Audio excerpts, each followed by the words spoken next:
Nous voici donc dans la partie 2 de cette vidéo où on va aller ajouter un input dans notre filter de FineSuite. Donc ce qu'on va faire, c'est qu'on va aller se mettre tout de suite sur le filter block, on se met sur le deuxième élément et à l'intérieur, on va lui ajouter un input.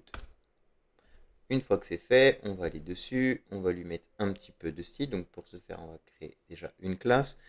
On va l'appeler filter input. Et on va lui ajouter un petit peu de style. Donc, de base, on va lui dire qu'il est écrit en 1 rem à l'intérieur. On va mettre 1.2. Tac. On va mettre un color, on va le mettre en white. Et on va aller modifier le background. On va lui mettre transparent. On va ajouter un border qu'on va mettre en blanc aussi.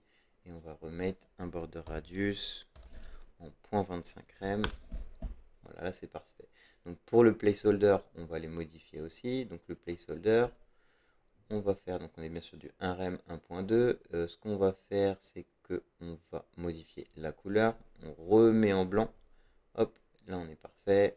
On peut revenir en arrière. On se remet dessus. On va modifier juste le texte à l'intérieur. On va lui écrire search avec 3 petits points. Voilà, donc là on est parfait. Ce qu'on va faire, c'est qu'on va aller dans la documentation.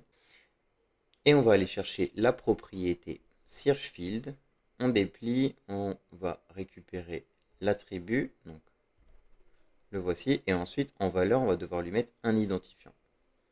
On retourne sur notre Webflow, on se remet bien donc sur le input, settings, on descend, on va dans les attributs, et on va lui ajouter donc le name, et en value, ce qu'on va aller chercher, c'est les titres. Donc on va l'appeler title, par exemple. Donc, pour faire la connexion entre ces deux éléments, il va falloir que je vienne faire comme j'avais fait pour les boutons, c'est-à-dire ajouter un identifiant, filter field. Là, on avait mis catégorie. Et pour celui-ci, comme on a fait sur le input, il va falloir lui mettre une relation, donc qui va être donc le title. D'accord? Donc, on va retourner dans la documentation, on va remonter, et pour les identifiants, c'est celle-ci comme propriété. On va aller cliquer dessus, on se remet donc bien sur notre titre, custom attribute, on colle, et donc celui-ci on l'a appelé title. Bien faire attention à ne pas faire de faute.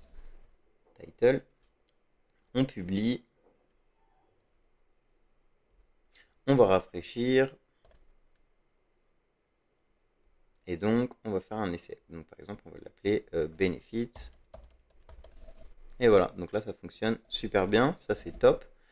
Par contre là je peux voir que j'ai du coup un bouton qui a été crop. Donc ce qu'on va faire, c'est on va dire sur nos labels ici, hop, un peu de style, ça c'est pas grand chose, mais on va lui dire qu'il ne peut pas faire de wrap. Donc hop, on va aller sur la line, on va lui mettre qu'il est en no wrap, on va regarder ce que ça donne.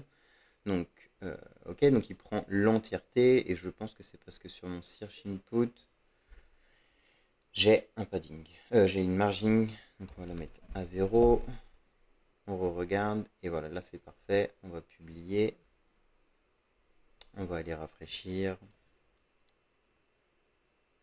Ok, et donc ça c'est parfait. Ce que je vais vous montrer tout de suite, c'est, imaginons que vous voudriez connecter le search pas uniquement aux bénéfices, mais aussi au nom des catégories, et même à la description, ce qui est fort possible.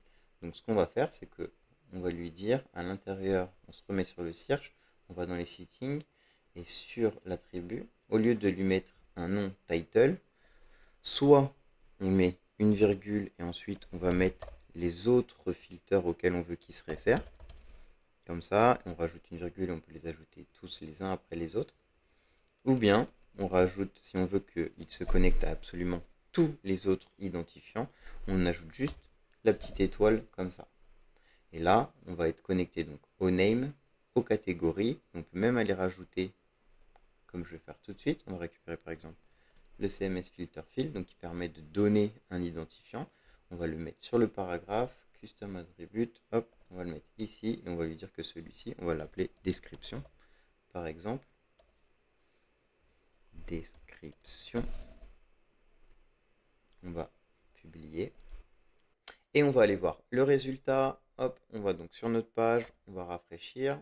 Et on va aller essayer de chercher par exemple Discover à l'intérieur des descriptions.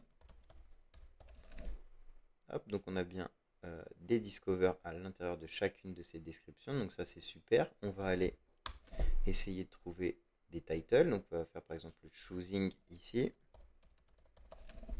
Donc ça fonctionne très bien, ça c'est super. Et on peut aller essayer même de faire par catégorie.